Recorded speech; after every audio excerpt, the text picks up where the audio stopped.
వసుదేవసుతం దేవం కంసచాణూరమర్దనం దేవకీ పరమానందం శ్రీకృష్ణం వందే జగద్గురుం. మహాభక్తులారా, మనందరికీ కూడా ఇప్పుడు 7 జన్మల నుంచి పెళ్ళాం వస్తుందంటారు. అంటే రుణానుబంధ రూపేణ పశుపత్ని సుతాలయ, ఒక భార్య 7 జన్మల నుంచి క్యారీ ఫార్వర్డ్ అవుతుంది. అలాగే పిల్లలు కానీ, రుణాలు, శత్రువులు, వీళ్ళంతా కూడా మరి ఈ 7 జన్మల నుంచి వచ్చినటువంటి ఆస్తులు మనకు కూడా రావు. ఏమొస్తాయో తెలుసా? పాప పుణ్యాలనే ఆస్తులు వస్తాయి. మనం అంతకుముందు సంపాదించినటువంటి వాడు నోరు వీడు నోరు కొట్టేసి భూ కబ్జాలు చేసేసి ఇవన్నీ చేసినవన్నీ అక్కడ ఉండిపోయినాయి. మన వారసులకు ఇచ్చేసాం. అయితే దానికి సంబంధించినటువంటి ఆ కర్మలు చేసాం కదండి, ఆ ఫలితాలు మాత్రం పుణ్యమైతే పుణ్య ఫలితాలు, పాపాలైతే పాప ఫలితాలు మనకు కూడా వచ్చేస్తాయి ఈ జన్మలంతా కూడా. కాబట్టి ఇప్పుడు గరుడ పురాణం అనేటటువంటిది ఒకటి ఉందని మనకు తెలుసు. యముడు చక్కగా నచికేతుడికి జన్మ రహస్యాలన్నీ కూడా చెప్పాడు. గరుడ పురాణంలో ఏ శిక్షకి ఏదో, మరి ఏ పాపానికి ఏ శిక్ష వేస్తారు, ఏ పుణ్యానికి ఏది లాభం జరుగుతుంది, ఇవన్నీ కూడా వర్ణించబడ్డాయి. కాకపోతే మనం జీర్ణించుకోవడానికి కొంచెం కష్టంగా ఉంటుందన్నమాట. ఇప్పుడు చూడండి, మనకి లాస్ట్ 7 జన్మల నుంచి మనం కనుక తీసుకుంటే కనుక మనము భార్య అనేటటువంటి ఆవిడ ఎందుకు వస్తుందంటే మనకు పాపం సేవ చేస్తుందండి. పాపం మనం వాళ్ళ చేత సేవలు చేపించుకున్నాం, అందువల్ల ఆమె భార్య రూపంలో వస్తుంది. పిల్లలు ఎవరండి? అప్పులు ఎగ్గొట్టేసాం మనం, అప్పులోళ్లే మన పిల్లలు. అందుకే వాళ్ళని శుభ్రంగా చదివేస్తాం, బ్రహ్మాండంగా పెంచుతాం, పెద్ద చేస్తాం.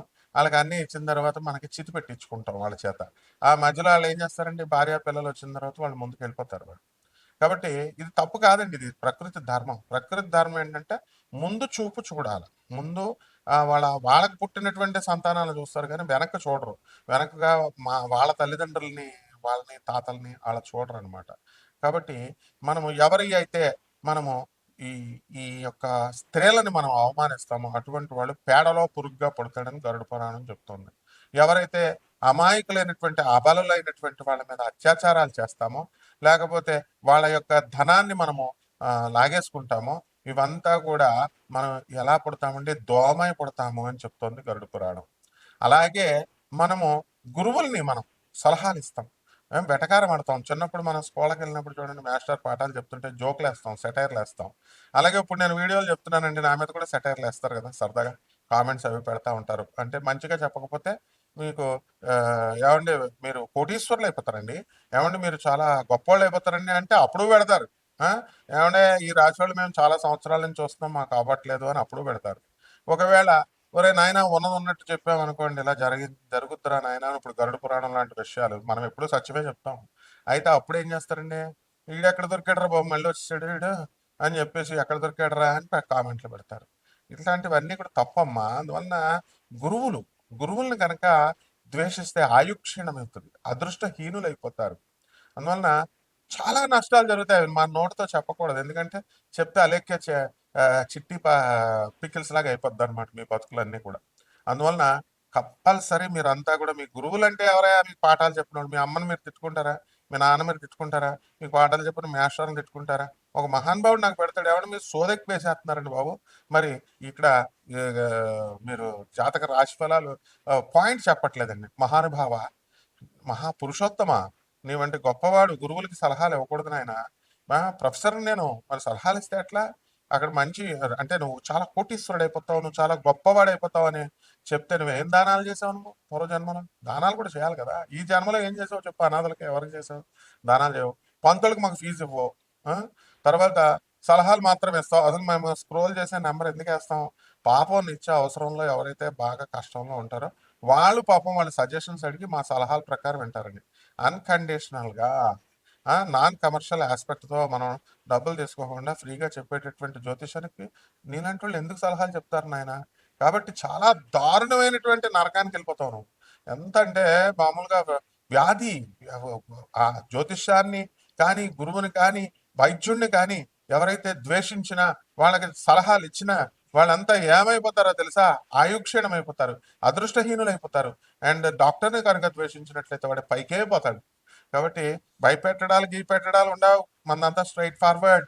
కాబట్టి ఈ యొక్క ఎవ్వరి అయితే పుస్తకాలు దొబ్బేస్తారు చాలా మంది చూడండి. దొంగ పువ్వులు దొబ్బేస్తారండి. తెల్లారుజామున 5:00కల్లా లేచి పాపం ఓనర్ చెట్లు పోసుకొని, నీళ్లు పోసుకొని చెట్లు అంతా చేస్తే కవర్లు వేసుకొచ్చి వాకింగ్ అని చెప్పి వాళ్ళు మొత్తం అసలు ఓనర్‌కి 2 పువ్వులు వచ్చినట్టు మొత్తం కోసేస్తారు. అప్పుడు ఏమవుతుందో తెలుసా అండి? మీరు చేసే పుణ్యం అంతానేమో ఓనర్‌కి పూజల వల్ల వచ్చే పుణ్యం. మీకేమో పాపమే, దొంగతనం పాపమే. తర్వాత ఏమైపోతారండి మీరు? మిడతైపోతారు. గరుడ పురాణం చెప్తుంది. మా గురువుగారు గరికపాటి నరసింహారావు గారు కూడా దొంగ పూలు కొయ్యొద్దమ్మా అని చెప్పారు. అప్పటి నుంచి కొంత తగ్గింది. ఇంక మా మిగతా వాళ్ళు కోసేస్తున్నారు అనుకోండి. చాలా నరకాలకు వెళ్ళిపోతారండి బాబు. దొంగ పూలు కొయ్యకూడదండి. అలాగే ఇక ఇంట్లో ఇంట్లో పెట్టుకుంటారు నమ్మకంగా. ఇంట్లో పెట్టుకుంటే నమ్మకంగా ద్రోహాలు చేస్తారు. బాయ్ ఫ్రెండ్స్ కోసం మరి వీళ్ళు గర్ల్ ఫ్రెండ్స్ కోసం ఈ యూత్ ఏం చేస్తారంటే ఇంట్లో పెడితే డబ్బులు దొబ్బేస్తారండి బాబు. బంగారము డబ్బులు దొబ్బేస్తారు. మరి అది ఎవరి మీదకి వెళ్ళిపోద్ది? పాపం ముసలోళ్ళు ఉంటారు కదా, వాళ్ళకి ఏదో తిండి పెడతా ఉంటారు కదా, ఆ ముసలోళ్ళ మీదకి వెళ్ళిపోద్ది. ఆ ముసలోళ్ళని తిట్టేస్తారు వీళ్ళు ఇంటి యజమానులు. మనవరాల్ని మనవడిని ఏమనలేక. కాబట్టి ఇలాంటివన్నీ కూడా మహాపాపాలు అయిపోయి నెక్స్ట్ జన్మలో వికలాంగులు అయిపోతారు. ఇది అన్ని గరుడ పురాణం అన్ని క్లియర్ గా చెప్తుంది. కాబట్టి ఇవన్నీ సరదాగా చెప్పేది కాదు నాయన. భయపెట్టాల్సిన ఇప్పుడు మేము భయపెట్టేవరకు మేము కూడా రౌరవాది నరకాలకు వెళ్ళిపోతాం నాయన. భయపెట్టేది లేదు. ఉన్నది ఉన్నట్టు చెప్పకపోతే రౌరవాది నరకాలే మాకైనా సరే.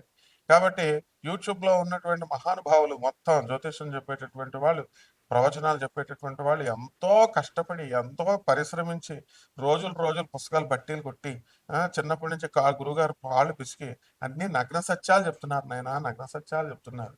కాబట్టి వాళ్ళు అలా చెప్పలేదనుకోండి రౌరవాద నరకానికి వెళ్ళిపోతారు వాళ్ళు కూడా. కాబట్టి ఈ విషయాల్లో చాలా జాగ్రత్తగా ఉండాలా. గరుడ పురాణంలో ఎవరి అన్నం అయితే మనం దొబ్బేస్తామో అటువంటి వాళ్ళు మనం అన్నం లేకుండా నెక్స్ట్ జన్మలో చాలా బాధపడతాం. అంటే అన్నం అంటే అన్నం ప్లేట్ కాదండి దొబ్బేయడం.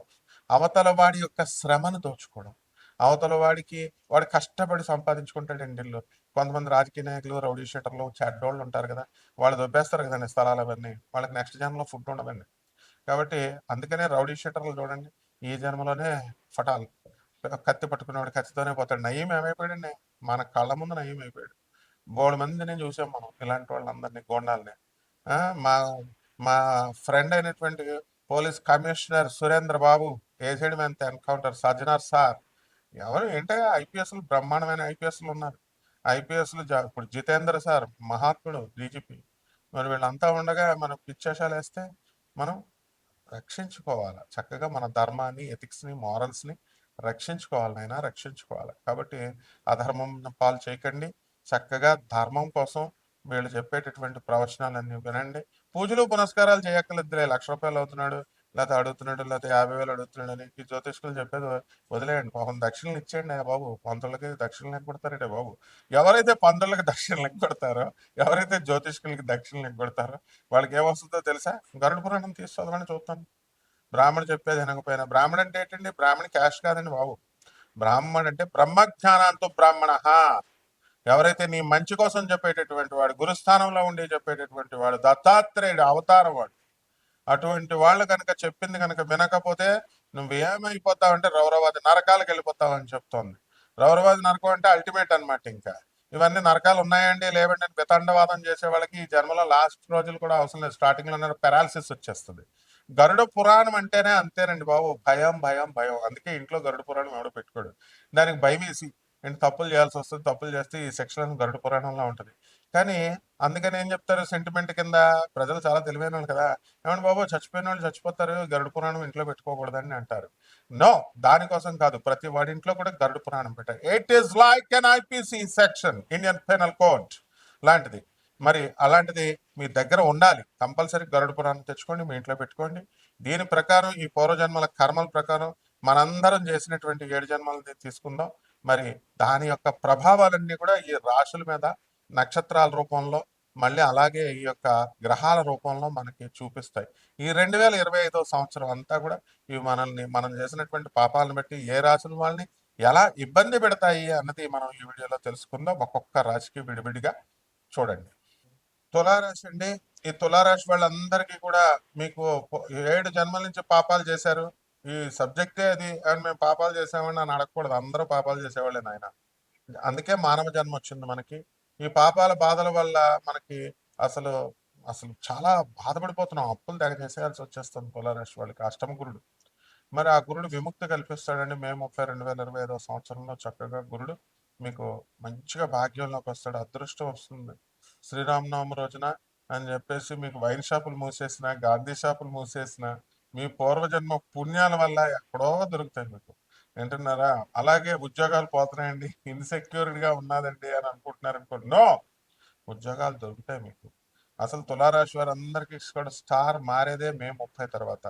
రైతులు చక్కగా మనకి మీరు లాంగిట్విటీ ఆఫ్ లైఫ్ పెరుగుతాయి, మంచి హ్యాబిట్స్ నేర్చుకుంటారు, ఆరోగ్య సూత్రాలు, మిలెట్స్ తింటారు, మిలెట్స్, యోగా, మెడిటేషన్లు, జిమ్లు ఇలాంటివన్నీ కూడా చేసేస్తారు. ఇకపోతే పిల్లల విషయంలో మాత్రం చాలా ఇబ్బంది పెడతారు మీకు.